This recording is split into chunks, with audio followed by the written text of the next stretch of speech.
Bom dia pessoal, tudo bem? Hoje nós vamos continuar falando sobre as redes neurais artificiais. Nós vamos, nessa aula, ter a segunda parte sobre as redes neurais. Bom, em termos gerais, uma rede neural ela nada mais é do que uma coleção de neurônios. Então vocês podem já dar uma olhada aí na figura ao lado, onde cada círculo azul é um neurônio ou também um nó, né? Nós chamamos de nós ou unidades. Então esses neurônios são conectados entre si através de ligações direcionadas. Então, conforme vocês podem observar aqui na figura, essas ligações têm sempre uma direção, que é a direção da entrada para a saída. Então conecta as entradas aos nós, a saída dos nós aos nós da segunda camada e os nós da segunda camada, aqui no caso, aos nós da camada de saída. Então, as propriedades da rede neural, elas são determinadas pela sua topologia e pelas propriedades dos neurônios. Algumas das limitações dos perceptrons, por exemplo, classificação apenas de classes linearmente separáveis, conforme nós comentamos na aula anterior, elas podem ser eliminadas adicionando-se camadas intermediárias de perceptrons. Então, na última aula nós vimos apenas uma camada, né? Um neurônio, e agora nós temos mais neurônios e mais camadas. Então aqui nesse exemplo nós temos uma camada escondida, temos a camada de entrada, que nada mais é do que um ponto de ligação entre os atributos e a rede. Então vocês podem imaginar aqui que isso aqui é uma caixa preta e que vocês têm aqui as entradas como sendo a camada de entrada. Temos aqui a primeira camada escondida, formada por um número de neurônios. A camada escondida formada por a segunda camada escondida formada por outro número de neurônios, e a camada de saída também formada por um outro conjunto de neurônios. E as saídas. Bom, então a gente pode eliminar essas limitações que os perceptrons têm através da adição de camadas intermediárias de perceptrons. Essas camadas normalmente elas são chamadas de camadas escondidas ou ocultas. Então uma rede neural artificial, que eu abrevio como RNA aqui, é denominada de perceptron de múltiplas camadas, que é do inglês Multilayer Perceptron MLP. Então, vocês vão ver durante o curso, durante a sua pesquisa, que muitas vezes eles utilizam RNA ou MLP. Então, elas têm, basicamente, são sinônimos. Um exemplo de rede neural MLP, com duas camadas intermediárias, ou seja, escondidas ou ocultas, é mostrado aqui na figura, conforme nós já discutimos. Então, as redes neurais artificiais, elas são o coração do Deep Learning. Então, a gente vai ver que o Deep Learning nada mais é do que uma rede MLP, mas com várias camadas escondidas. Então, quando uma RNA tem duas ou mais camadas escondidas, ela é chamada de rede neural profunda, ou do inglês Deep Learning Network, ou abreviada como DNN. Então, quando você tem duas ou mais camadas escondidas, você chama de rede neural profunda. Uma observação. Em particular, uma rede neural multilayer perceptron, ela pode resolver o problema do XOR, da função lógica XOR. Lembre-se que, conforme nós discutimos na aula passada e também no exercício, na lista de exercícios passada, da aula anterior, o perceptron ele não é capaz de realizar essa tarefa, porque as classes não são linearmente separáveis. Então, seria necessário uma adição de neurônios, a criação de uma MLP para resolver esse problema. Então, a MLP ela consegue resolver esse problema.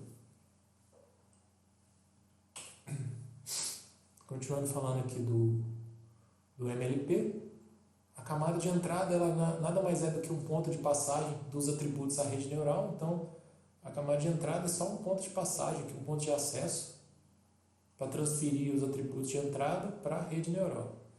As camadas intermediárias elas realizam mapeamentos não lineares, que idealmente vão tornando a informação contida nos dados mais explícita do ponto de vista da tarefa de que se deseja realizar. Então, a ideia dessas camadas intermediárias é ir entendendo, né? Aprendendo características dos dados de entrada. Então, as primeiras camadas elas acabam aprendendo características mais simples, as camadas mais próximas da saída, elas vão tendo uma junção, né? Elas concatenam, vamos dizer assim, elas juntam essas características simples para poder aprender características mais complexas. Então, por exemplo, uma rede neural profunda para reconhecimento de faces, ela começa nas camadas iniciais, mais próximas à camada de entrada, ela começa a entender características das imagens, como, por exemplo, linhas, círculos, e depois ela vai juntando isso, linhas e círculos, em outras características, por exemplo, o nariz, aí depois uma face. Então ela vai criando, ela vai aprendendo características da base de dados, né, de treinamento, vai tentando entender, extrair informação, características simples nas camadas iniciais e características mais complexas nas camadas mais próximas à saída. E no final, a camada de saída ela combina a informação que lhes é oferecida pela última camada intermediária. Então, a camada de saída é a camada que integra isso tudo, todas essas características, e realiza uma regressão ou uma classificação, dependendo de como você está usando a rede neural. Então, é essa camada que vai juntar todas essas características que a rede neural, o modelo, extraiu dos dados, aprendeu conforme a observação, ou seja, essa informação foi induzida através dos dados de treinamento, e a camada de saída, ela junta tudo isso e te dá uma classificação, uma regressão. As redes multilayer perceptron, elas são formadas por múltiplas camadas de perceptrons. Então, conforme vocês viram na figura anterior, aqui nós temos 1, 2, 3, 4 camadas, a camada de entrada, a camada de saída e 2 camadas escondidas. Então, conforme eu disse, naturalmente, tais redes têm por base o modelo de neurônio do perceptor. Então, a base de formação aqui, o elemento básico de uma rede neural é um nó, ou seja, um neurônio do tipo perceptor. Esse modelo que nós discutimos na aula anterior é mostrado na figura seguinte. Então, tem uma outra figura aqui, que é a figura do perceptor, que é a unidade básica de construção das redes neurais. Então, cada bolinha azul aqui é um neurônio do tipo perceptor. Aqui ainda nessa figura eu não falei, mas nós temos os pesos. Então, a ligação entre o iésimo nó e o jésimo nó é mostrado aqui por essas setas. Então, é a conexão das camadas aqui. E temos os pesos. Eu mostro apenas o peso, mas toda a conexão aqui entre uma saída, por exemplo, de um perceptor para um outro, para a entrada de um outro perceptor, e também aqui na entrada, nós temos pesos associados a essas ligações. Então, nós temos vários pesos aqui associados às ligações dos atributos aos neurônios e também nas saídas de cada neurônio à entrada do neurônio da próxima camada. Então, aqui, voltando, nós temos novamente uma figura similar à que nós vimos na aula passada, do multilayer, do perceptron, perdão. Então, uma ligação do nó I, ou seja, do neurônio I para o neurônio J, serve para propagar o sinal de ativação do nó I para o nó J. Então, conforme visto aqui, conforme nós vimos na figura anterior, esse aqui é o nó I e esse aqui é o nó J. Então, você tem a propagação da saída do nó I para o nó J. Então, cada ligação tem um peso associado, conforme eu disse anteriormente, que determina a força e sinal da ligação. Assim como nos modelos de regressão linear, cada nó tem uma entrada zero, ou seja, o x0, sempre com valor igual a 1 e um peso associado, que eu chamei de W0J. Ou seja, a entrada não está conectada a nenhum outro nó, ou seja, essa é uma entrada que sempre tem um valor igual a 1, conforme nós vimos no modelo de regressão linear, esse é o bias. Esse é a entrada que está associada ao peso de bias. Então, cada nó J, ele calcula inicialmente uma soma ponderada de suas entradas da seguinte forma, conforme eu mostro aqui nessa equação. Então, eu tenho todas essas entradas, os atributos de x0 a xk, x0 sempre sendo igual a 1, e tenho o peso associado a essas ligações. Então, eu tenho aqui uma soma ponderada, a multiplicação do peso pelo atributo, então somo tudo isso. Em seguida, o nó aplica uma função de ativação, ou seja, um limiar, que nós chamamos de f. Uma função f ao somatório anterior, ao somatório, essa soma ponderada, para obter a saída. Então, conforme nós vimos anteriormente, nós somamos a multiplicação dos atributos com os pesos respectivos, e a essa soma nós aplicamos a função de ativação.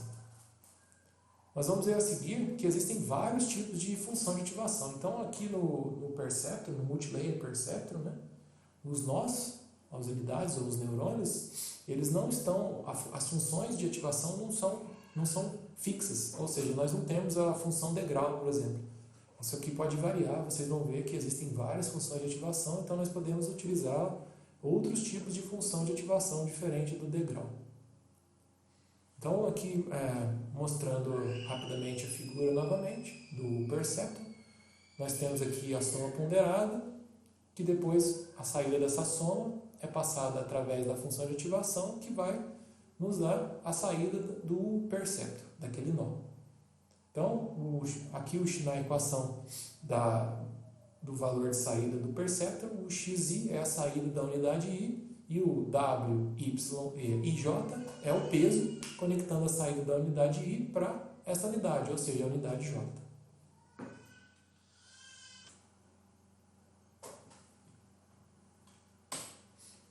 Então, agora nós vamos ver algumas funções de ativação.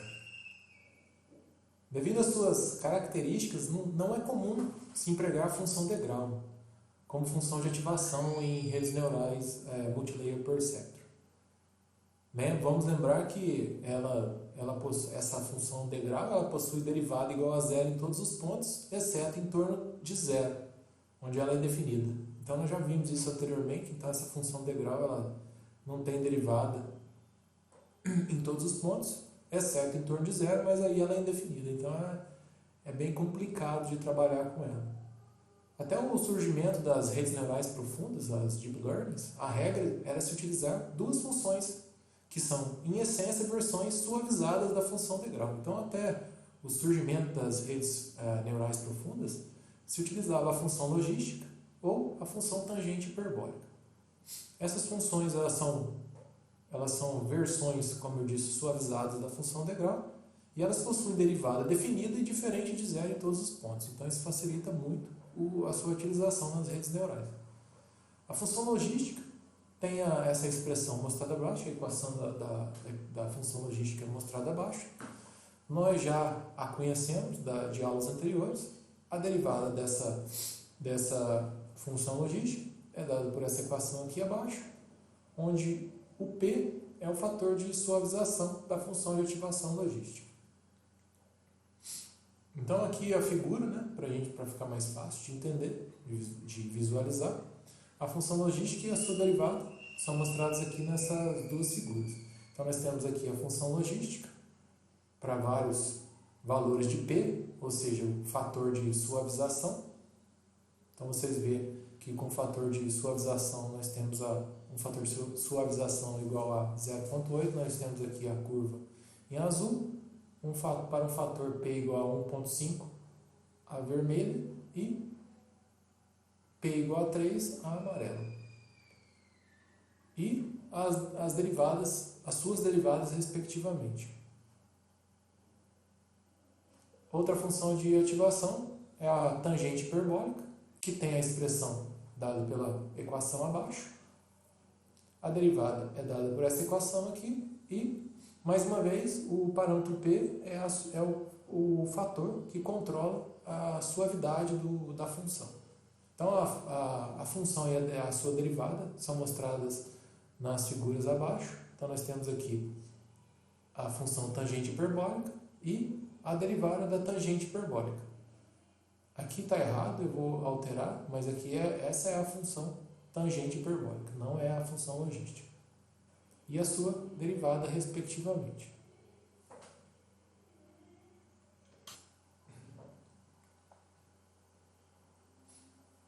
Bom, embora essas duas funções que nós vimos anteriormente sejam clássicas na área de redes neurais, com o surgimento das redes neurais profundas, uma outra função conhecida como função retificadora, que nós vimos na lista de exercícios passada, passou a ser bastante utilizada por uma série de questões numéricas e computacionais. A função retificadora, ela tem sua expressão dada abaixo.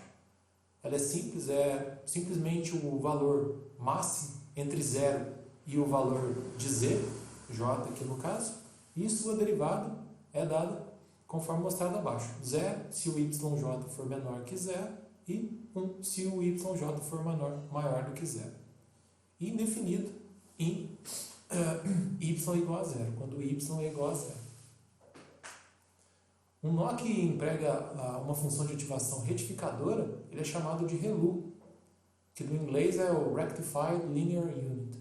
Então, vocês já viram isso na lista passada, vocês aprenderam, deram uma entendida como a ReLU, a função de ativação retificadora, funciona. Ela simplesmente pega o valor máximo entre 0 e o valor de entrada. Então, o valor que for maior é o valor de saída. A função retificadora e sua derivada são mostrados aqui nas figuras abaixo. Novamente, aqui está errado, eu vou consertar. Essa aqui é a função retificadora. Então, vocês veem que para valores até 0, a saída é 0. E para valores de z maiores do que 0, você tem já os valores de saída sendo aqueles valores e não mais 0.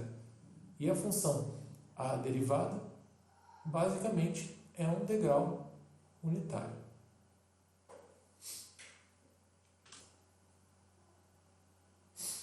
Bom, agora nós vamos conectar esses neurônios, ou seja, esses perceptors. Então existem basicamente duas maneiras distintas para se conectar os nós, unidades ou neurônios de uma rede neural. Na figura ao lado, os nós da rede têm conexões em apenas uma única direção. Conforme nós já vimos, é da entrada para a saída dessa direção. Esse tipo de rede ela é conhecida como rede de alimentação direta ou sem realimentação. Então só tem apenas um caminho, que é o caminho da entrada para a saída. O sinal de entrada percorre a rede em uma única direção da entrada para a saída. Então, vocês têm aqui aquela soma ponderada, a saída desse nó, a entrada do próximo nó, e sempre nessa direção, entrada em direção à saída. Os nós da mesma camada não são conectados, então você não tem conexões de nós da mesma camada. São sempre as saídas de uma camada se conectando aos neurônios da próxima camada. Esse tipo de rede representa uma função de suas entradas atuais e, portanto, não possui um estado interno, além dos próprios pesos. Então, nesse tipo de rede neural, você consegue representar uma função apenas em função, ou seja, em relação às entradas atuais, e não de entradas anteriores, por exemplo, ou de algum outro estado interno da rede. Porque, nesse caso, não existe uma espécie de memória nessa rede. Ela simplesmente te dá uma saída com relação aos valores de entrada, e não dependendo de valores anteriores.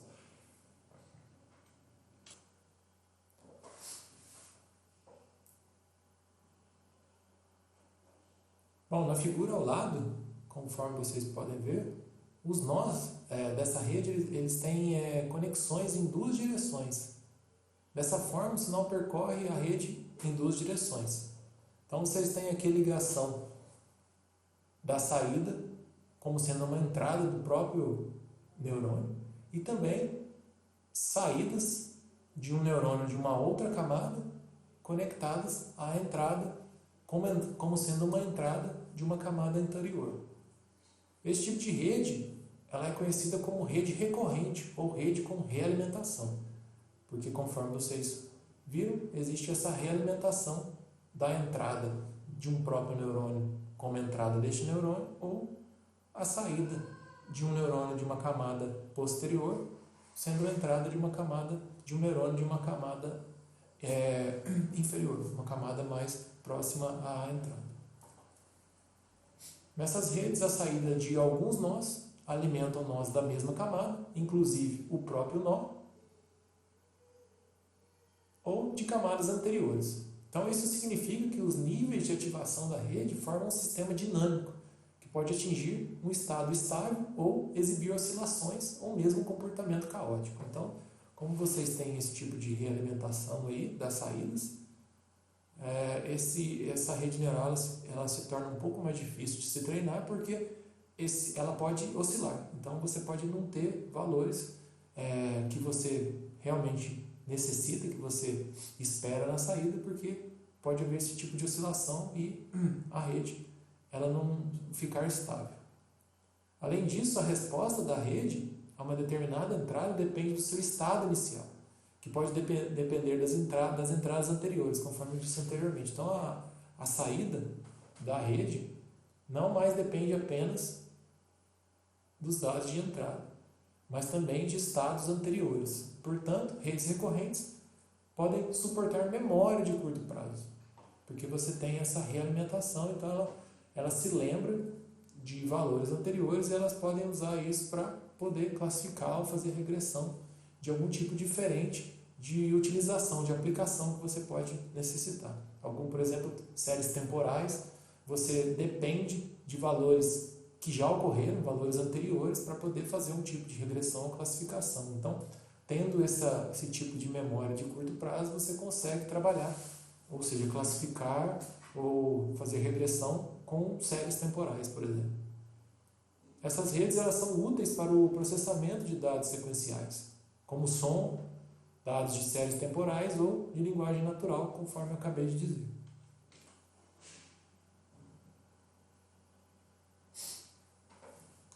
Então, agora nós vamos falar um pouquinho sobre regressão não linear. Então, a rede multilayer perceptron ao lado, dessa figura ao lado, ela tem sua saída definida então, conforme vocês podem ver, por essa função. Ou seja, ela primeiro passa pela função de ativação, a soma ponderada aqui dessa entrada versus os pesos, passa pela primeira função de ativação. Em seguida, aqui nós consideramos que ambos os neurônios utilizam a mesma função de ativação. Então, esses pesos passam pela função de ativação. Em seguida, as saídas desses dois neurônios da camada escondida são utilizados como entrada para a camada de saída e nós temos um neurônio aqui na saída que também tem uma função de ativação.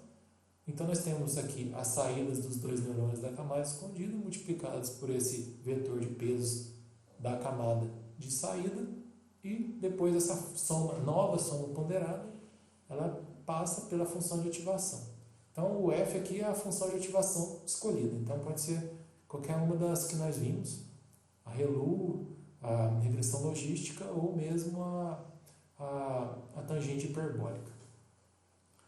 Então, perceba que a saída da rede é dada pelo alinhamento das saídas de funções de ativação não lineares. Então, vocês têm esse alinhamento aqui das funções, das saídas de funções de ativação não lineares. Porque essas funções que nós vimos até agora, elas são não lineares. Sendo assim, as funções que uma rede neural pode representar podem ser altamente não lineares, dependendo da quantidade de camadas e nós. Portanto, redes neurais elas podem ser vistas como ferramentas para a realização de regressão não linear. Então, diferentemente do que nós vimos até algumas aulas anteriores, uma rede neural pode fazer regressão não linear, devido ao uso dessas funções de ativação que são não lineares. Então, com uma única camada oculta suficientemente grande, é possível representar qualquer função contínua das entradas com uma precisão arbitrária. Então, dependendo do número de neurônios nessa camada oculta, com apenas uma única camada oculta você consegue representar qualquer tipo de função contínua.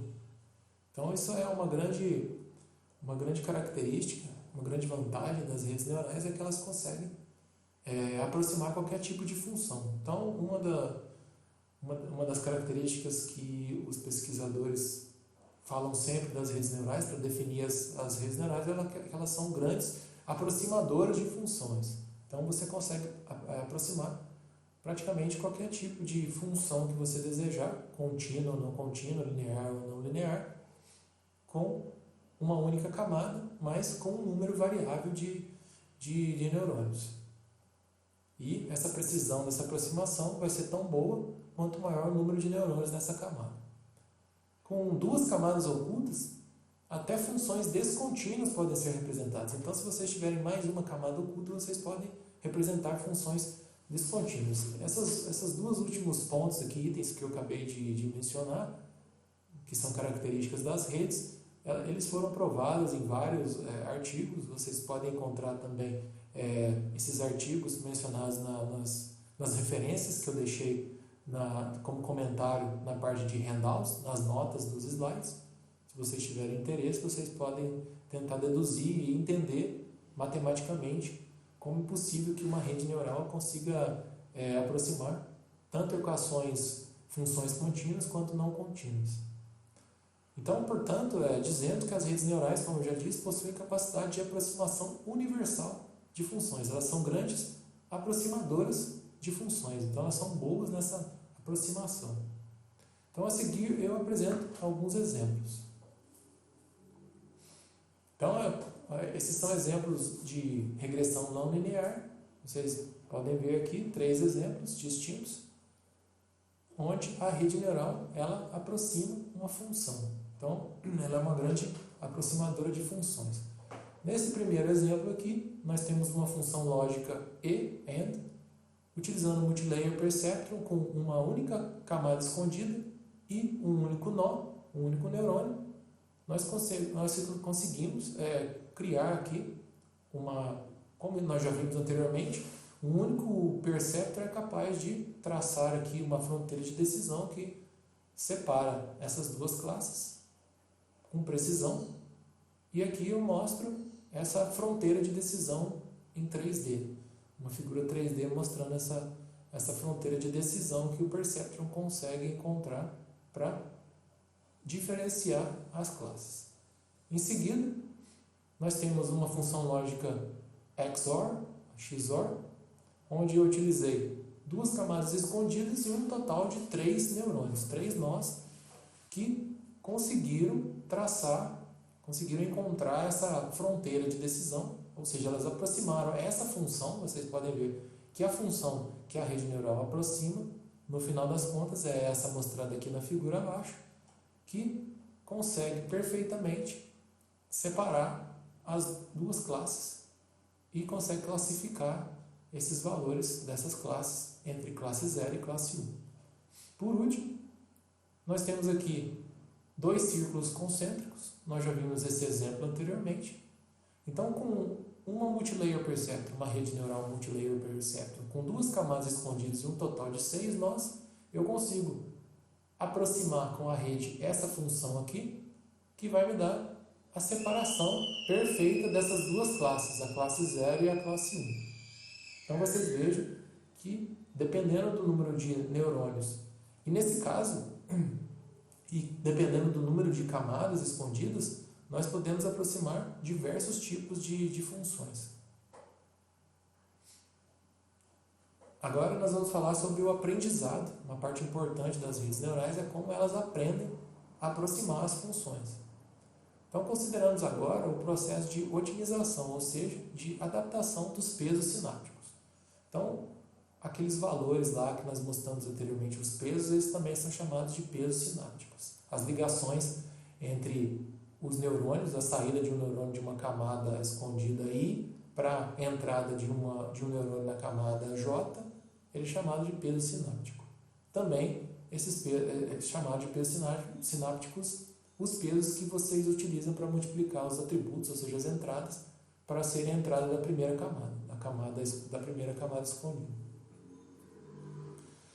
Então, nós vamos considerar que o processo de otimização corresponde a uma tarefa de minimização de uma função de custo, que nós chamamos de J, de W, com respeito a um vetor de pesos W, como eu já disse. Portanto, o problema de aprendizado em redes neurais é nada mais do que a minimização dessa função de custo com relação aos pesos sinápticos. Então, vocês já viram isso anteriormente em outras aulas, então o que nós precisamos é uma forma de encontrar esses pesos que minimizem a função de custo, ou seja, que minimizem o erro resultante. Normalmente, esse processo de otimização ele é conduzido de forma iterativa, o que dá sentido mais natural à noção de aprendizado, como um processo gradual. Então, é uma coisa relacionada com os seres humanos e outros animais que aprendem algumas tarefas. Então, você acaba aprendendo de forma gradual, iterativamente. A cada vez que você vê um exemplo, você vai aprendendo como lidar com aquele problema. Então, existem vários métodos de otimização aplicáveis, no caso, mas sem dúvida os mais utilizados são aqueles baseados nas derivadas da função de custo. Então, existem várias formas de vocês realizar essa otimização, mas em toda a literatura vocês vão ver que quase 100% dos pesquisadores utilizam os métodos que são baseados nas derivadas da função de custo. Se vocês tiverem interesse em encontrar algum outro tipo de otimização, vocês podem se basear nas referências que estão lá no Handouts, na primeira página. Bom, entre os métodos, esses métodos que eu citei, existem os de primeira ordem, ou seja, entre os métodos baseados nas derivadas da função de custo, existem os de primeira ordem e os de segunda ordem. Os métodos de primeira ordem eles são baseados nas derivadas de primeira ordem da função de custo, geralmente são agrupadas, que geralmente são agrupadas em um vetor chamado vetor gradiente, conforme eu mostro aqui abaixo. Então, você tem a derivada parcial em relação ao peso 1, em relação ao peso 2 e assim por diante. E você forma um vetor aqui. Então, você tem um vetor gradiente, chamado de vetor gradiente. Como nós já vimos anteriormente, o gradiente aponta na direção de maior crescimento da função e, portanto, caminhar na direção contrária à direção de maior crescimento é a forma adequada de se buscar iterativamente a minimização da função de custo. Então, isso daqui nada mais é do que aquilo que nós vimos nas aulas anteriores, nas aulas iniciais, que é um gradiente descendente. Então, se você vai na direção contrária à taxa de maior crescimento da função, você, ao final desse processo de busca, você vai acabar encontrando um mínimo. Então, iterativamente, você minimiza a função de custo, caminhando no sentido oposto da maior taxa de crescimento da função. Dessa maneira, nós temos a seguinte equação de atualização dos pesos. Então, a gente já viu isso aqui anteriormente, a gente já utilizou essa equação. Então, o vetor de pesos para a iteração k mais 1 nada mais é do que um ajuste nos pesos dos vetores da iteração k, ou seja, da iteração anterior. Então, nós temos aqui um alfa, que é o passo de aprendizagem, e o vetor gradiente, contendo aqui os valores que vocês precisam atualizar, ajustar os pesos anteriores. Claro, o valor negativo para indicar que nós estamos indo no sentido contrário da maior taxa de crescimento da função de custo. Como nós já discutimos anteriormente, a escolha do passo de aprendizagem é muito importante. Então, nós já vimos isso em várias aulas anteriores, vários exercícios que vocês fizeram, que ajustar esse passo é muito importante. Porque passos muito grandes vão levar à instabilidade, enquanto os passos muito pequenos podem levar a uma convergência muito lenta, ou seja, uma aprendizagem muito lenta. Já os métodos de segunda ordem eles são baseados na informação que é trazida pela segunda derivada da função de custo. Então, aplica-se uma derivada de segunda ordem à função de custo e com isso nós temos o que é chamado de matriz hessiana, H. Então, diferentemente do que nós tínhamos anteriormente, um vetor, agora nós temos uma matriz que é chamada de matriz hessiana, que é formada pelas derivadas parciais de segunda ordem da função de custo. Então, vocês têm aqui como a matriz é formada. Bom, de posse da matriz hessiana, nós conseguimos fazer uma aproximação de Taylor de ordem 2 da função de custo. Então, a gente consegue aproximar através de uma equação, uma aproximação de Taylor, de ordem 2, a função de custo, que leva à seguinte expressão para a adaptação dos pesos. Ela é parecida com a anterior. Você tem que o peso da iteração K mais 1 nada mais é do que um ajuste do peso da iteração anterior, iteração K, com os valores da matriz hessiana, a inversa da matriz hessiana, vezes o vetor gradiente que nós calculamos anteriormente com o método de primeira ordem. Bom, essa expressão ela vai requerer que a matriz hessiana seja inversível. Então, como eu disse aqui, é a inversa da matriz hessiana. E que também essa matriz seja definida positiva a cada iteração. Então, existe esse outro pequeno detalhe, que a matriz hessiana deve ser inversível e positiva definida.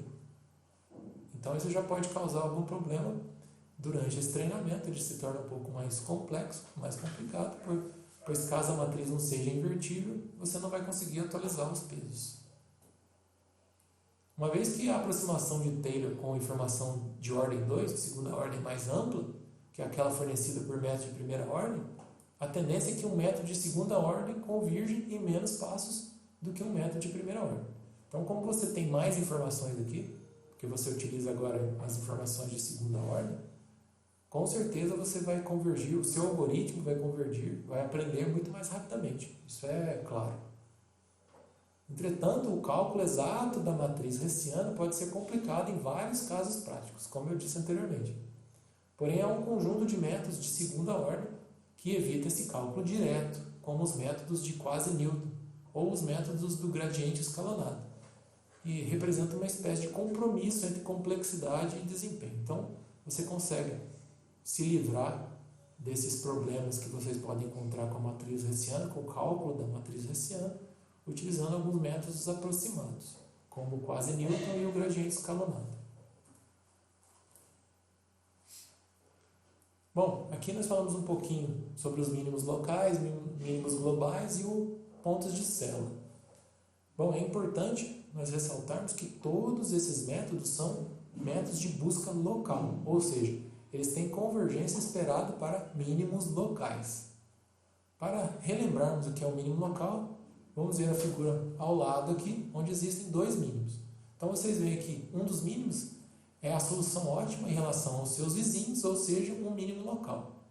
Então, o mínimo local, ele nada mais é do que a solução ótima em relação aos vizinhos, ou seja, esses pontos aqui. Mas não em relação a todos os pontos, ou seja, o mínimo global. Então, o outro ponto, que também é uma solução ótima em relação aos seus vizinhos e em relação a todo o domínio considerado, é o mínimo global. Então, o mínimo global, ele é a solução ótima em relação aos seus vizinhos e também em todo o domínio considerado, ou seja, em relação a todos os outros valores.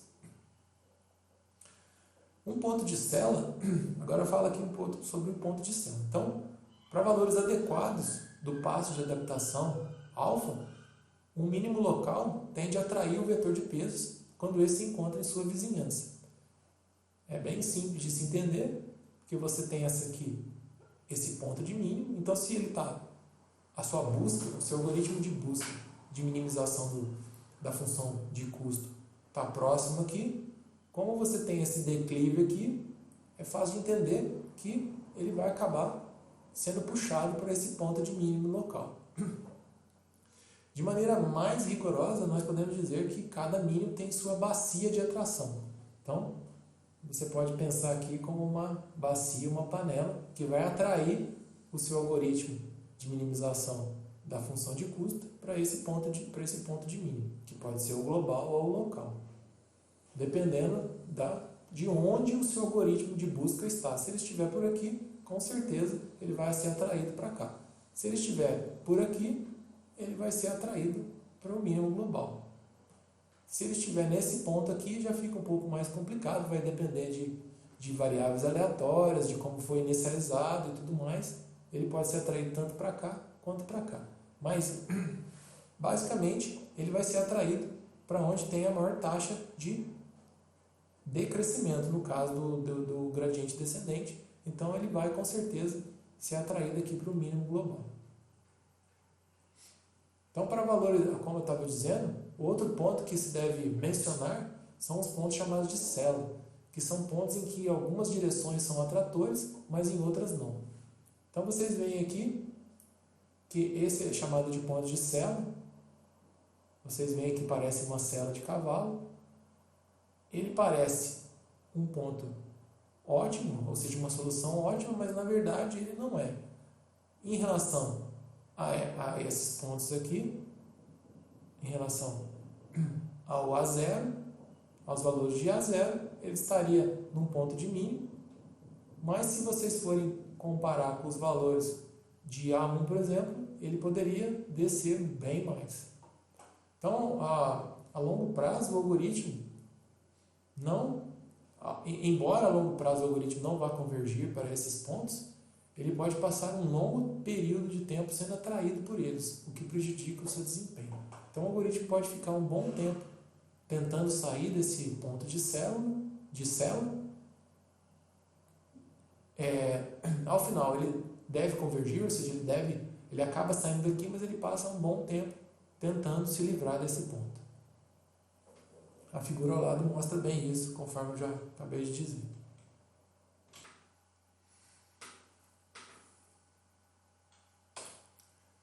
Então agora nós vamos falar sobre a retropropagação do erro, também chamado de error backpropagation, no inglês.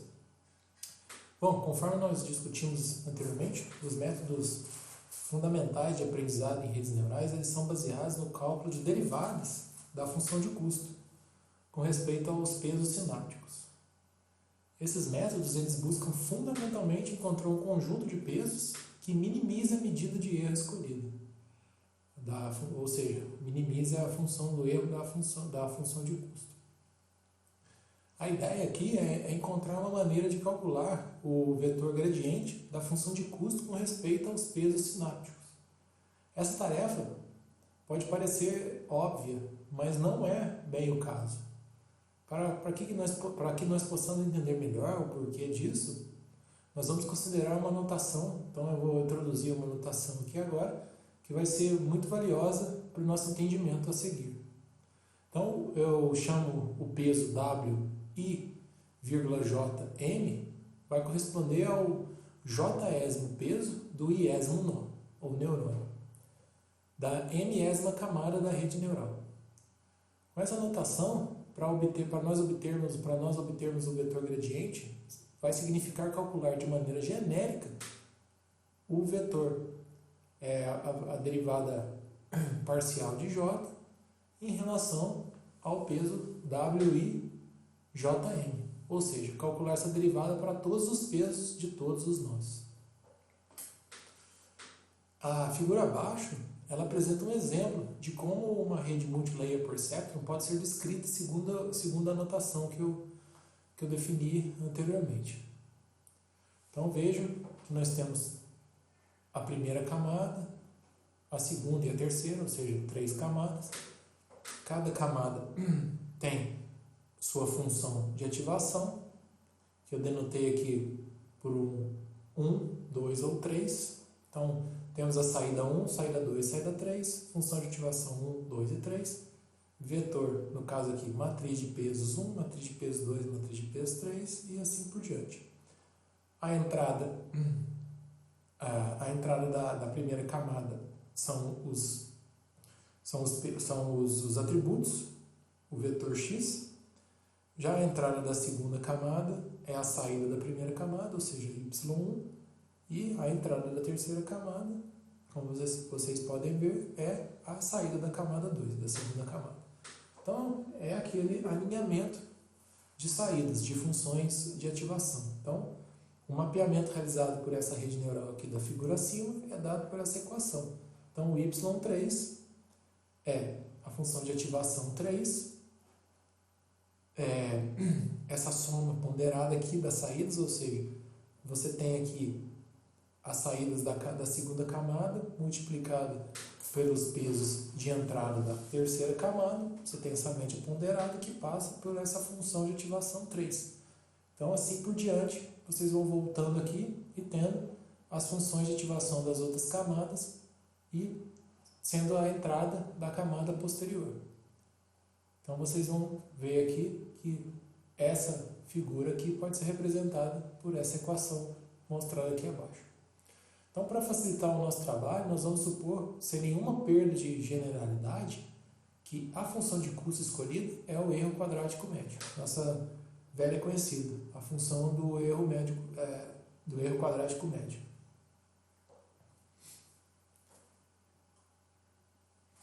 Agora, em seguida, nós vamos assumir que a última camada da rede Multilayer Perceptron, que é denotada como a n-ésima camada, M maiúsculo, ela tem uma quantidade genérica de nós, que nós denotamos por nm. Então, nós temos essa função de erro aqui, dada por essa equação, que vocês vão ver que é a equação do erro quadrático médio, onde djn é o valor desejado da j-ésima saída, o rótulo, correspondente ao n-ésimo exemplo de entrada. Nós devemos derivar a função de custo com respeito aos pesos. Então, como vocês se lembram, essa função de custo deve ser derivada com relação a cada um dos pesos da rede. Mas os pesos não aparecem de maneira explícita na expressão de J, ou seja, na expressão da função de erro. Para fazermos com que a dependência apareça, com essa dependência dos pesos apareça de maneira clara na expressão acima, nós temos que utilizar o que é conhecido como regra da cadeia. Então, essa é uma regra que foi introduzida lá por Leibniz. Então, nós vamos utilizar a notação de Leibniz para a regra da cadeia, que mostra que a derivada de z com relação a x pode ser escrita como a derivada de z em relação a um y, vezes a derivada de y pela derivada do x. Então, essa é a regra da cadeia que vocês devem se lembrar. Por exemplo, vamos considerar que nós tenhamos z igual a e elevado a x ao quadrado e que queiramos obter d de z dividido, ou seja, derivada de z em relação à derivada de x. Então, nós podemos fazer com que o y, no caso da equação acima, seja igual a x ao quadrado e usar a regra da cadeia para encontrar a derivada de z em relação a x. Então, aplicando a regra da cadeia, nós obtemos que a derivada de z em relação ao x é 2x vezes e x ao quadrado. Então, nós vemos aqui que a derivada de z em relação a y é e exponencial elevado a y e a derivada de y em relação a x é 2x. Então, isso nos dá a resposta que nós queremos, ou seja, da derivada de z em relação a x.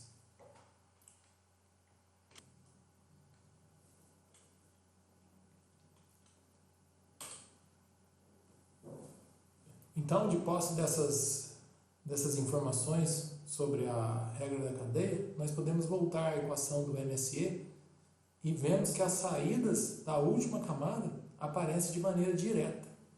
Isso significa que é simples obter as derivadas com respeito aos pesos da camada de saída. Porém, quando nós buscamos avaliar as derivadas com respeito aos pesos das camadas anteriores, a situação fica mais complexa, pois não existe uma dependência direta.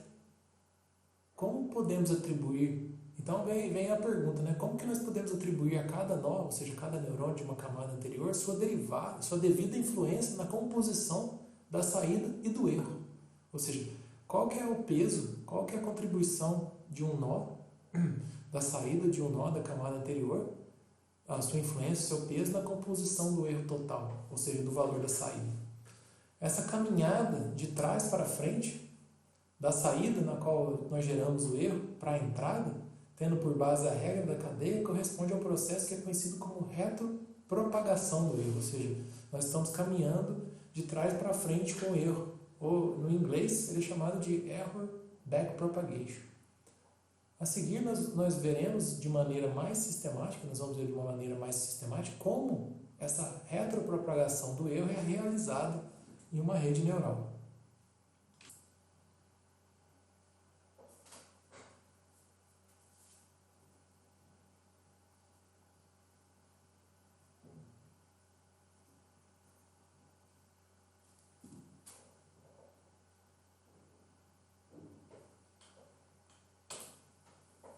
Então, para facilitar a retropropagação do erro, nós vamos inicialmente agrupar todos os valores de delta e m, de uma camada em um vetor chamado de delta m. Ou seja, é um vetor que agrupa todos os valores, de todos os valores de sensibilidade. Em seguida, nós vamos encontrar uma regra que fará a transição entre o delta m, o vetor delta m, para o delta m menos 1, ou seja, o delta para a camada m para a camada anterior. Ao final, nós iremos calcular o vetor da última camada, a camada delta m, maiúsculo. E, de maneira recursiva, nós vamos obter os vetores de todas as camadas e, portanto, esse é o processo de retropropagação ou backpropagation. Então, basicamente, o que nós precisamos fazer é calcular os valores da sensibilidade, ou seja, do vetor delta, o vetor de sensibilidades. Para calcular esse vetor delta m, nós iremos considerar nm saídas, ou seja, esse valor nm dá o número de saídas da rede. E assim, nós temos que o iésimo elemento é dado por essa equação aqui abaixo. Então, vocês têm que o iésimo elemento do vetor delta m, o delta im, é dado ao final por essa equação. Menos 2 multiplicado por d menos i jm vezes a função de ativação da camada m versus a entrada, a soma ponderada da entrada daquela camada. Matricialmente, nós podemos expressar o vetor delta m da seguinte forma, mostrada aqui nessa equação. Então, o vetor delta m é igual a menos 2, uma matriz f, m de um, vezes d menos uy. Ou seja, a saída desejada menos a saída que nós obtivemos. Ou seja, a saída que nós obtivemos menos a saída desejada, ou seja, o valor do rótulo. Onde essa matriz Fm de um é definida da seguinte forma aqui, mostrada nessa matriz. Então, é uma matriz, vocês veem, é uma matriz diagonal, todos os elementos fora da matriz da diagonal principal são iguais a zero, os únicos valores estão na diagonal principal. Então, vocês vão ter o valor de saída aqui com a entrada U1M, a saída para U2M e assim por diante, para cada uma das NM saídas que nós consideramos aqui anteriormente. Dessa forma, a aplicação sucessiva da regra da cadeia leva a uma recursão, que em termos matriciais ou vetoriais é simples e dada pela equação mostrada aqui abaixo. Então, vocês têm que, no final, o vetor ΔM é igual a matriz Fm de um minúsculo, ou seja, para uma camada n minúscula, ou seja, para qualquer uma das camadas, o valor da sensibilidade é igual a matriz Fm minúsculo de um minúsculo vezes o peso da camada n mais 1, ou seja, da camada posterior, transposto vezes o delta, ou seja, a sensibilidade para a camada posterior, da camada n mais 1. Aqui um exemplo simples da retropropagação do erro. Vamos considerar uma rede MLP, Multilayer Perceptor, com uma camada intermediária e apenas um nó na camada de saída, como eu mostro aqui na figura ao lado. Então, nós temos um nó aqui na camada de saída e esses dois nós aqui na camada de entrada. Uma camada intermediária aqui com dois nós. Então, nesse exemplo, nós temos m igual a 2. Então, duas camadas. Nós iremos começar calculando o vetor delta 2, ou seja, o delta da segunda camada. Perceba que essa sensibilidade é um escalar, porque nós temos apenas um neurônio, um nó aqui na camada de saída. Então, vamos considerar um único dado de entrada, representado aqui pelo vetor x, que tem x1 e x2 como elementos, e a saída desejada, D. Então, inicialmente, nós temos que supor que a rede terá uma certa configuração de pesos, ou seja, os valores dos pesos podem ser inicializados aleatoriamente e eles vão ter um valor X. De modo que, quando a entrada for apresentada à rede, será possível calcular todos os sinais pertinentes ao longo dela, até a saída. Essa é a etapa direta, ou do inglês forward. Portanto, temos então a saída Y1, 2, onde o erro pode ser calculado como. Então, esse Y1, 2, nada mais, esse 2 não significa que é o valor ao quadrado, só significa que é a saída 1 da camada 2. Então, o erro pode ser calculado como? O erro é igual ao valor desejado menos o valor que nós obtivemos como saída. De posse do erro, nós calculamos o delta daquele nó da camada de saída. Então, o delta 2, ou seja, a sensibilidade da camada 2, é igual a menos 2 vezes a saída desejada menos o valor que nós obtivemos como saída vezes o valor da saída quando a entrada é a função U1, 2. Então, nós temos, portanto, a nossa primeira sensibilidade. Agora, nós vamos usar a recursão para retropropagar esse erro até a camada interior. Então, a fórmula que nós obtivemos anteriormente nos diz que o ΔI vai ser igual ao F, a matriz F1 de U1, vezes o vetor de pesos da camada 2 transposta vezes a sensibilidade da camada 2. Onde, voltando na figura, nós vemos que o matriz de pesos da camada 2, na verdade, é um vetor com pesos 1, 1, 2 da camada 2, W11 e W12 transposto. Então, o F1 de U1 é uma matriz com valores nas diagonais igual a F1 U11, F1 U21. Então, nós temos esses valores agora, esse valor da matriz F1 U1. Então, portanto, a sensibilidade, o vetor de sensibilidade da camada 1, o ΔI, nada mais é do que o peso W11, vezes o F1 de U1, e o peso W12 da camada 2, vezes o valor obtido após passar a função U21 após a passagem pela função de ativação da camada 1, vezes a sensibilidade da camada 2, o valor de sensibilidade da camada 2. Então, observe que para calcular o gradiente, não basta apenas calcular os deltas, é necessário multiplicá-los pelas entradas correspondentes, observando que os bias eles estão ligados a entradas com valores constantes iguais a 1. Então, de posse disso, vocês conseguem calcular o gradiente multiplicando pelas entradas correspondentes. Então, ainda faltaria aqui para completar o exemplo até o final, multiplicar os deltas pelas entradas correspondentes, conforme nós vimos anteriormente.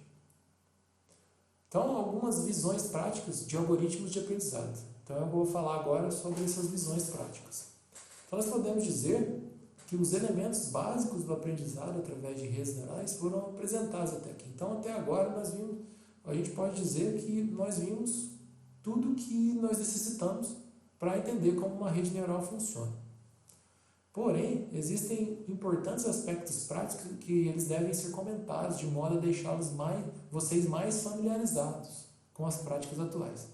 Então, nós vamos começar falando da questão do cálculo do vetor gradiente.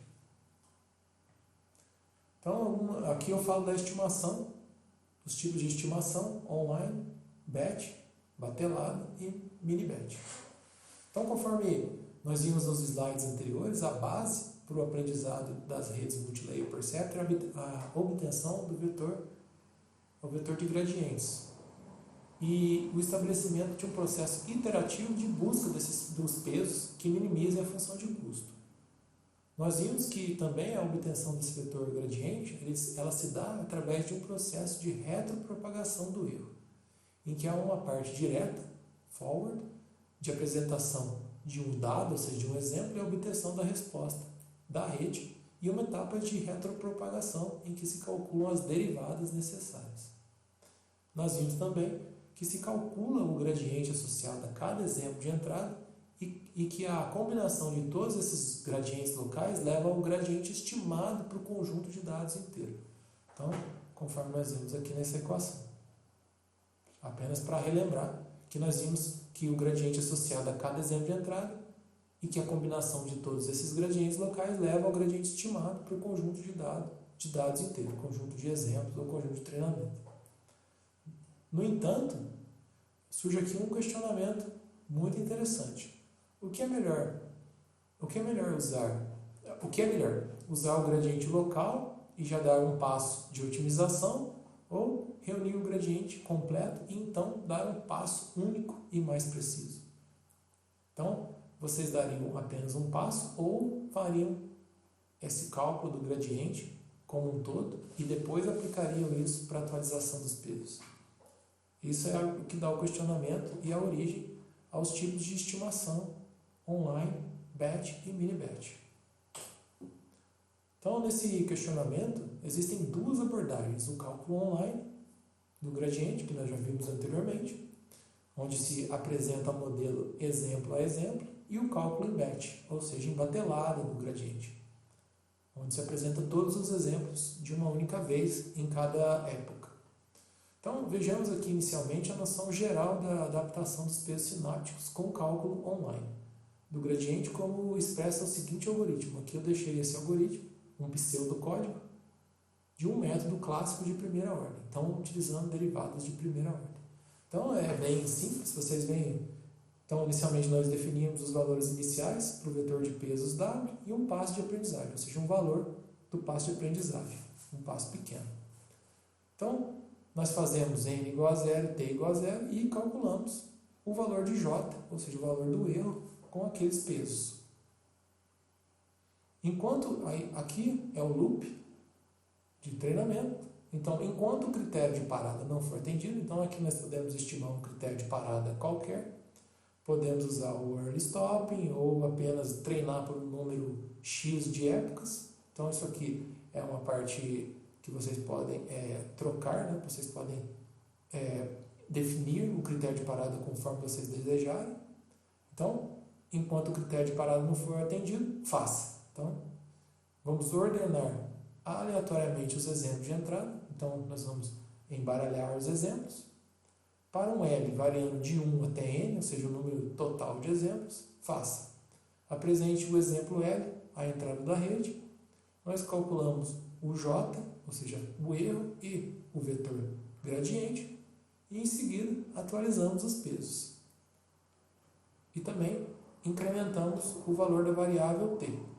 Em seguida, nós fazemos isso para cada um dos valores. Então, existe aqui um outro laço, um outro loop, dentro do loop principal, que é o loop que vai correr por todos os exemplos da base de treinamento. Então, aqui você vai atualizar os pesos exemplo a exemplo, de forma online.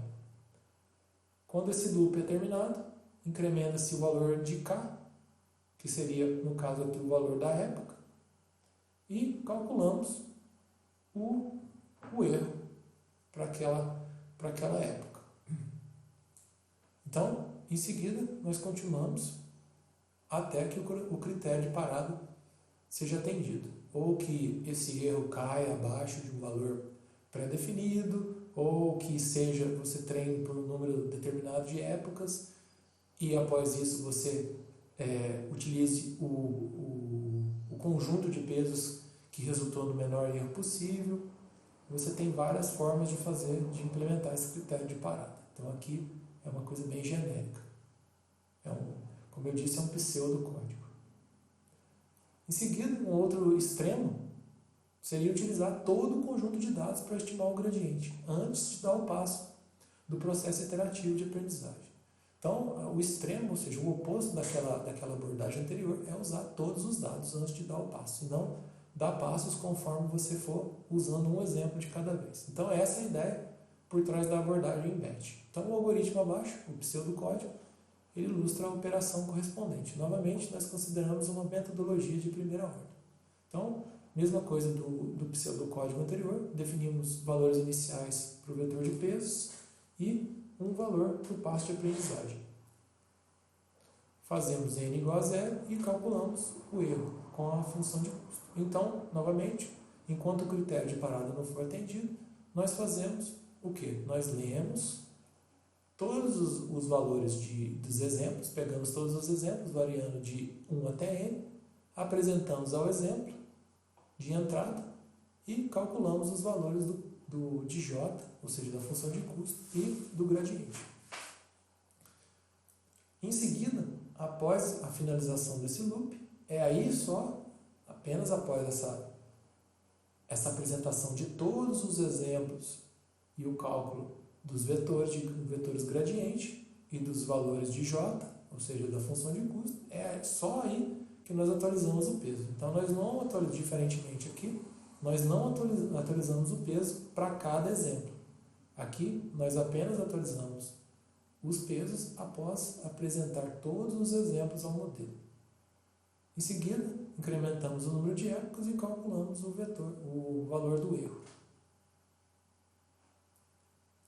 Agora, uma outra abordagem, uma terceira abordagem seria um meio termo. Então, nas abordagens modernas de redes neurais profundas, ou Deep Learning, usados com muita frequência em problemas com enormes conjuntos de dados, a regra é adotar o caminho do meio, usando a abordagem com mini-batches. Então, o mini-batch é um meio termo entre a aprendizagem online e a aprendizagem em batch.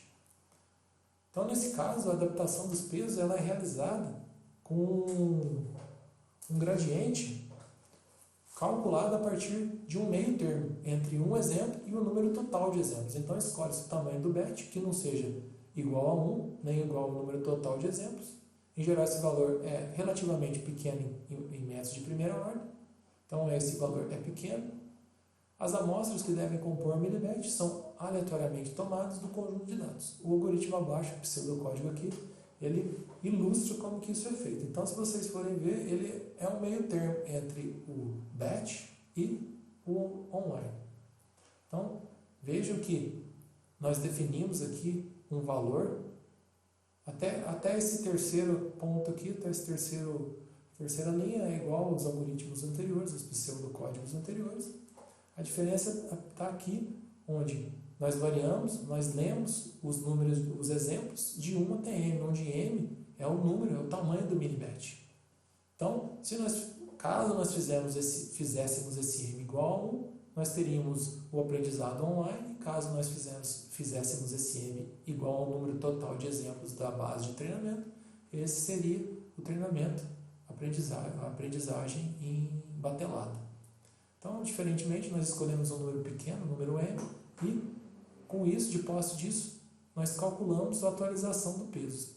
E só apenas ao fim da apresentação desses m exemplos aqui ao modelo é que nós atualizamos o peso. Então, nós atualizamos aqui, incrementamos o valor da época, calculamos o erro. Então, esse é um meio termo e é muito utilizado em redes neurais profundas para o aprendizado. Bom, existem vários algoritmos baseados no gradiente que podem ser empregados para otimizar os pesos sinápticos de uma rede neural. Aqui, vamos nos ater a alguns métodos muito usuais na literatura moderna que se encontram bastante focados em aprendizado profundo, ou seja, o aprendizado para redes neurais Deep Learning. Bom, nós temos o método gradiente estocástico, do inglês Stochastic Gradient Descent, SGD. Nos slides anteriores, nós vimos que o método online utiliza um único exemplo, tomado aleatoriamente, para estimar o gradiente da função de custo. Então, ele vai estimando o gradiente da função de custo de exemplo a exemplo. Esse tipo de estimador é o que gera a noção de gradiente estocástico. Caso utilizemos mini-batches, também teremos uma estimativa do gradiente. o qual a rigor seria determinístico apenas se usássemos todos os dados, ou seja, o conjunto total de treinamento no caso do BET. Por esse motivo, métodos de primeira ordem, como os que vimos, eles são conhecidos como métodos de Stochastic Gradient Descent. Então, esses métodos que nós vimos até agora, que nós estamos utilizando, temos utilizado até agora, eles são métodos de primeira ordem, porque eles usam apenas a derivada de primeira ordem do erro, da função de custo, e eles são conhecidos como SGD, Stochastic Gradient Descent, ou métodos de gradiente estocástico. Então, a tarefa da escolha do passo de aprendizagem é complicada nesses casos do gradiente estocástico e nos remete ao conhecido compromisso entre velocidade de convergência e estabilidade e precisão do modelo. Uma coisa importante é que nós podemos utilizar um valor fixo para o passo de aprendizagem, mas geralmente nós adotamos um método de variação linear decrescente de um valor α0 a um valor alfa tal, ou seja, da iteração 0 à iteração tal. Então, geralmente nós utilizamos essa equação aqui para variar o passo de aprendizagem, começando, que nem eu mostro aqui na figura ao lado, para esses valores aqui, número de exemplos 10.000, tamanho do BET 100, número de época 100, o α0 0,1, o delta tal é 1% de α0 e nós temos tal igual a 5.000. Então, nós vemos que até 5.000 o passo de aprendizagem vai decrescendo até que ele encontra o tal, 5.000, e a partir dali ele permanece no valor de αt. Então, após a talésima iteração, pode-se deixar o valor do passo de aprendizagem fixo, como mostrado na figura ao lado. Então, após a talésima iteração, o passo de aprendizagem fica fixo no valor pequeno, 1% aqui do α0, ou seja, 1% do valor inicial. Naturalmente, a definição dos valores necessários, ou seja, o α0 e o α_tal, é mais um problema a ser tratado caso a caso. Então, também tem que se encontrar esses valores aí, de α0 e α_tal. É mais ou menos tentativa e erro para vocês encontrarem os valores ótimos para esses dois parâmetros. Bom, agora falando do momento, o uso do termo de momento numa metodologia de gradiente pode ser interessante porque ela traz para o ajuste de pesos em determinada iteração informação de gradientes anteriores acumulados. Então, isso aqui adiciona mais informação ao treinamento da rede, porque, como eu disse aqui, ela traz informações de gradientes anteriores acumulados. Em certas situações, essa abordagem melhora a característica de convergência, ou seja, isso aumenta a rapidez de convergência do algoritmo. Nós vamos partir aqui de um esquema de aprendizado em mini-BET. Seja G, o gradiente calculado para o mini-BET, e V, um termo de velocidade. Então, esse termo V dá a direção e a velocidade na qual os pesos se movem pelo espaço de pesos. A velocidade é atualizada da forma mostrada aqui nessa equação. Então, nós temos aqui V. Então, a atualização é igual a atualização da próxima iteração é igual a um φ vezes a velocidade anterior menos alfa vezes o vetor gradiente. Então, o hiperparâmetro φ, que ele varia de 0 a 1, nesse intervalo fechado e aberto aqui, fechado em 0 e aberto em 1, determina com que rapidez as contribuições de gradientes anteriores decaem exponencialmente. Então, esse φ aqui vai dizer como que os valores dos gradientes anteriores, com que rapidez essas contribuições vão decair. A atualização dos pesos é dada pela seguinte fórmula. Então, o peso atual é igual ao peso anterior mais o V. E o V é dado pela equação acima. Então, esse efeito desse termo momento aí na equação de atualização dos pesos, ele pode ser visto como algo que se acumula de acordo com a regra de progressão geométrica. Então, portanto, nós podemos pensar em seu efeito de aceleração no sentido contrário do gradiente à luz do termo 1 sobre 1 menos φ. Então, valores típicos de φ são meio, 0,9 e 0,99. Também é possível planejar uma progressão de φ com o número de iterações. Nós temos outras abordagens, outras duas, que é o momento de Nesterov. O método do momento de Nesterov, ele pode ser visto essencialmente como uma variação do método do momento, em que o cálculo do vetor gradiente não é feito sobre o vetor de pesos W, mas sim sobre W mais φv. Então, é feito sobre esse valor acrescido da velocidade e vezes o parâmetro φ. Esse termo adicional funciona como um fator de correção que pode beneficiar, em alguns casos, a velocidade de convergência. Nós temos também modelos com passo de aprendizagem adaptativo. Então, como nós discutimos anteriormente, o passo de aprendizagem é um hiperparâmetro difícil de se ajustar. Nós já vimos isso bem em outros exemplos e exercícios.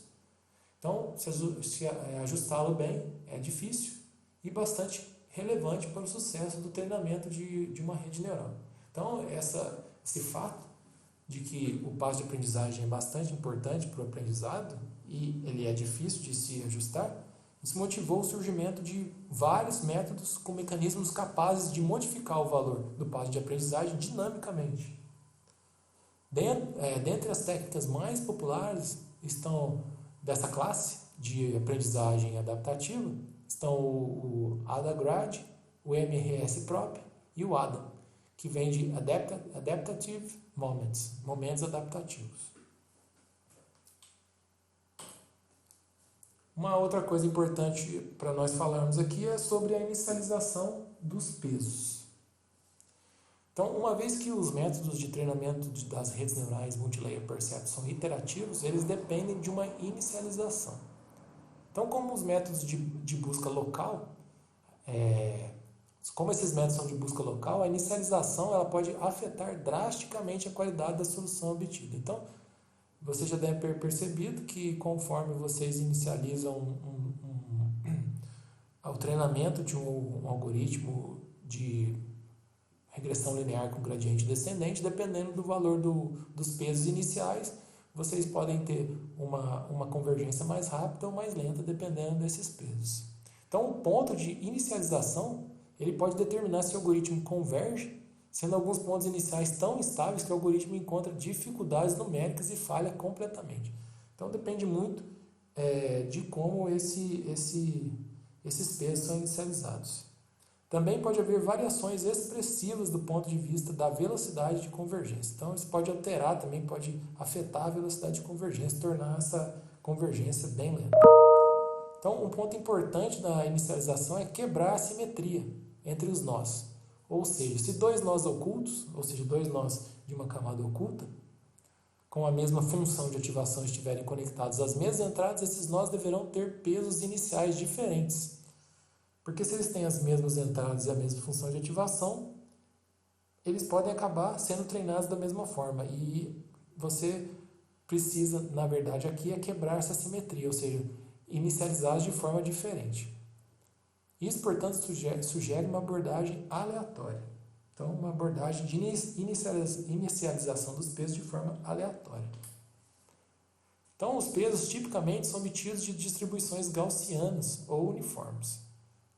Vocês já devem ter visto isso quando vocês estavam lá resolvendo os exercícios relacionados com o gradiente descendente, que os pesos eles eram muitas vezes inicializados de forma aleatória, tanto com distribuições gaussianas ou uniformes. Então, a ordem de grandeza desses pesos levanta algumas discussões importantes. Pesos de maior magnitude criam maior distinção entre os nós, ou seja, eles quebram a simetria. Por outro lado, isso pode causar problemas de instabilidade. Pesos de maior magnitude favorecem a propagação de informação, porém, por outro lado, causam preocupações do ponto de vista de regularização. Pesos de magnitude elevada, eles podem levar os nós, no caso de funções de ativação do tipo sigmoide, como a tangente hiperbólica e a função logística, a operarem numa região de saturação, comprometendo a convergência do algoritmo. Então, A inicialização também é um pouco complicada, ela pode ajudar ou pode atrapalhar.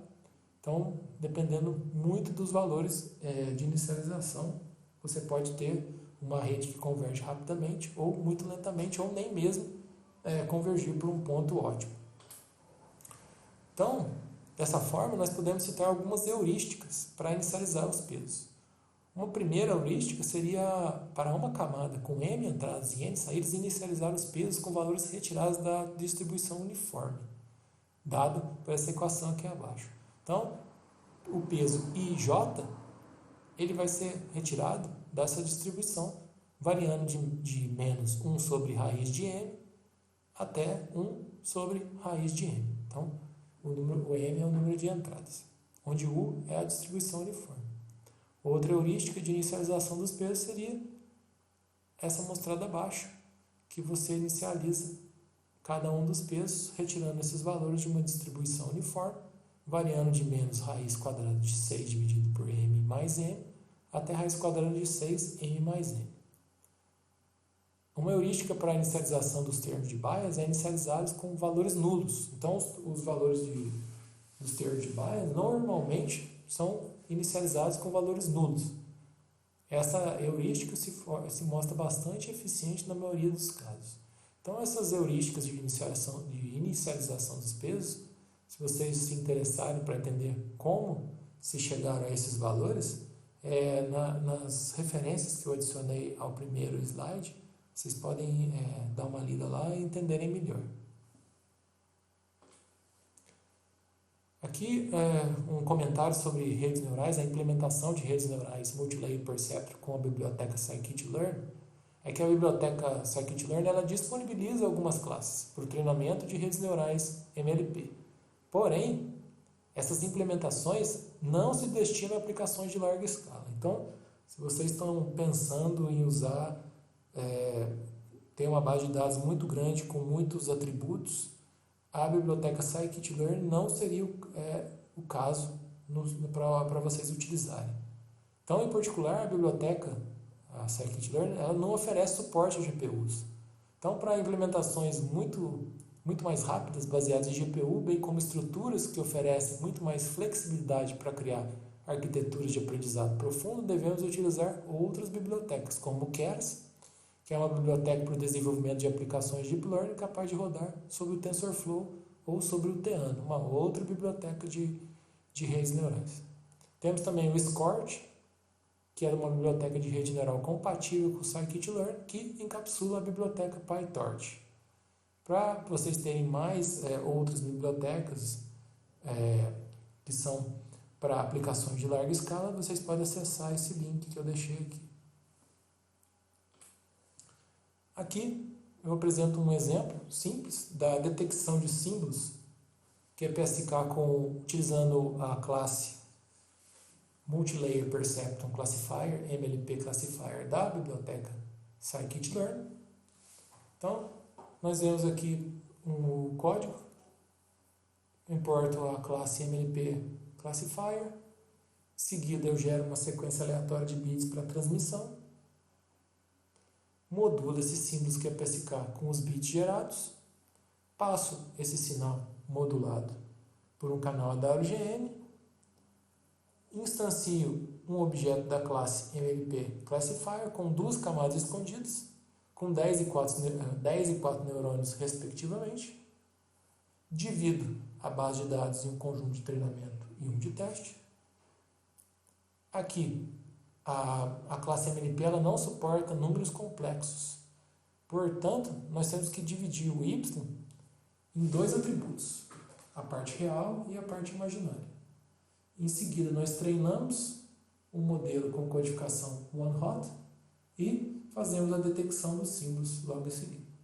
E comparo com a detecção ótima aqui na sequência. Então, na figura aqui ao lado, eu mostro como está distribuído esses símbolos gerados aqui, como os símbolos transmitidos, após passar pelo canal ruidoso.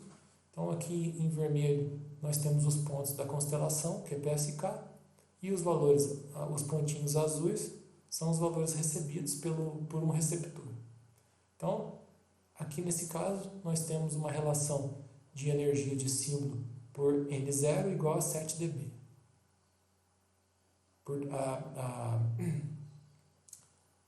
A densidade espectral do ruído, essa relação entre a energia de símbolo e a densidade espectral do ruído é igual a 7 dB. Então, nós vemos aqui que alguns símbolos vão passar para outra parte da constelação, eles podem ser detectados como pertencentes a outro símbolo, não aquele que foi transmitido devido ao ruído. Então, eu treinei aqui a rede neural. Vocês podem ver aqui é a rede neural, as fronteiras de decisão da rede neural, encontradas pela rede neural, e as fronteiras de decisão do detector óptico. Então, vejam só que a rede neural conseguiu chegar a uma detecção, ou seja, encontrar fronteiras de detecção que são muito próximas das fronteiras de detecção do detector óptico. Então, as fronteiras de decisão do detector com classificador MLP, elas se aproximam das fronteiras do detector óptico, conforme eu acabei de mencionar. Uma pergunta aqui é qual seria a vantagem, vendo que vocês chegam à conclusão de que a sua rede MLP consegue reproduzir a mesma classificação do classificador do detector óptico? Qual seria a vantagem, então, se utilizar um detector baseado em MLP? Não existe uma vantagem nesse caso.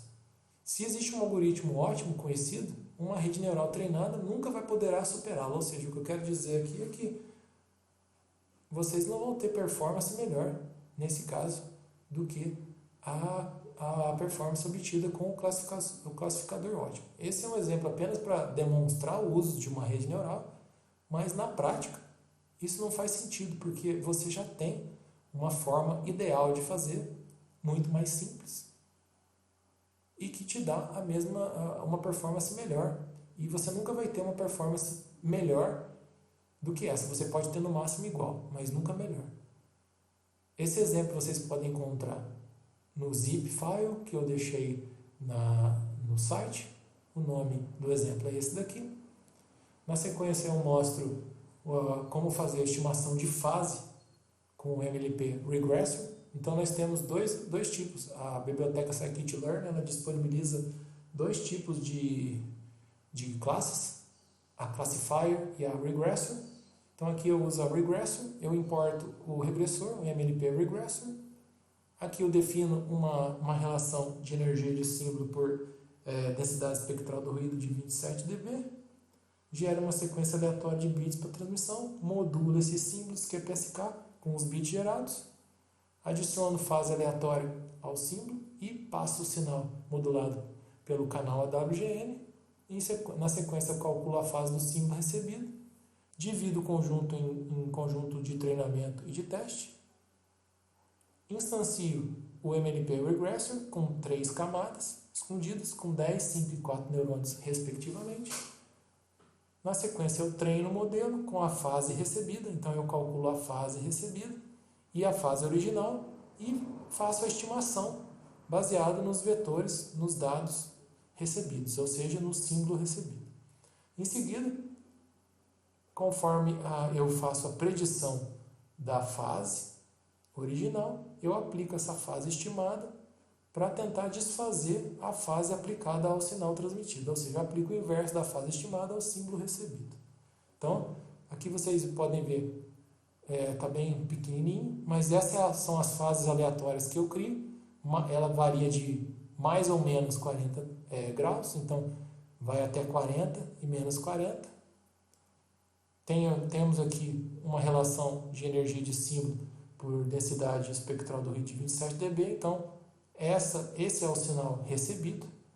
Então ele tem ruído e desvio de fase.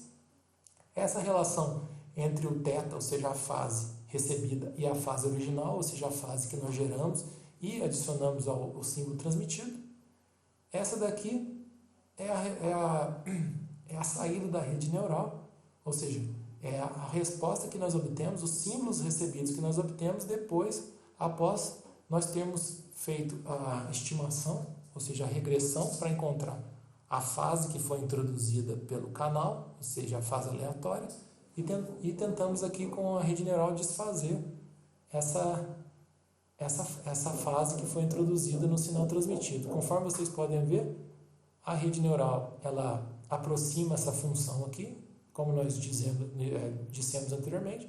A rede neural é uma grande aproximadora de funções, então vocês veem aqui que ela aproximou bem essa função da relação do θ recebido pelo θ original. Baseado nisso, ela consegue, com o símbolo recebido, ela consegue mostrar para vocês qual é o valor que vocês devem aplicar, o valor inverso que vocês devem aplicar ao símbolo recebido para desfazer o desvio de fase. Então vocês podem ver aqui que ela consegue desfazer bem esse desvio de fase. A maioria dos símbolos consegue ficar bem próximo aqui dos pontos corretos da constelação. Então, os símbolos QPSK, eles têm a sua fase, conforme eu disse aqui, variando por um desvio de fase aleatório. Então, nós geramos vários valores de desvio de fase variando entre 40 e menos 40 graus. Além disso, nós temos a adição de ruído, onde a relação energia de símbolo por densidade espectral do ruído é igual a 27 dB. O Multilayer Perceptron Regressor aqui, ele vai estimar a relação entre a fase do sinal recebido e a fase adicionada ao símbolo transmitido. Em seguida, de posse dessa relação, nós podemos desfazer o efeito da fase aleatória, conforme eu mostrei. Então, como eu acabei de dizer, de posse dessa relação entre a fase recebida e a fase original, que foi adicionada ao símbolo transmitido, nós podemos desfazer esse efeito da fase aleatória. Esse exemplo aí vocês também podem encontrá-lo no zip file, que eu deixei lá no site. Vocês podem baixá-lo e executá-lo, podem brincar com os parâmetros, tentar treinar para uma relação energia de símbolo por densidade espectral do ruído maior ou menor, aumentar o número de camadas da rede neural, diminuir, aumentar o número de neurônios por camada. Vocês podem variar vários parâmetros aí. Então, o arquivo, para vocês acessarem, verificarem esse exemplo, é esse daqui, ele está no zip file. E, por enquanto, é isso, pessoal. Logo na sequência eu vou também liberar um vídeo sobre como construir as redes Multilayer Perceptron usando TensorFlow. Devo fazer isso em breve. Então, muito obrigado e até logo. Abraços. Tchau.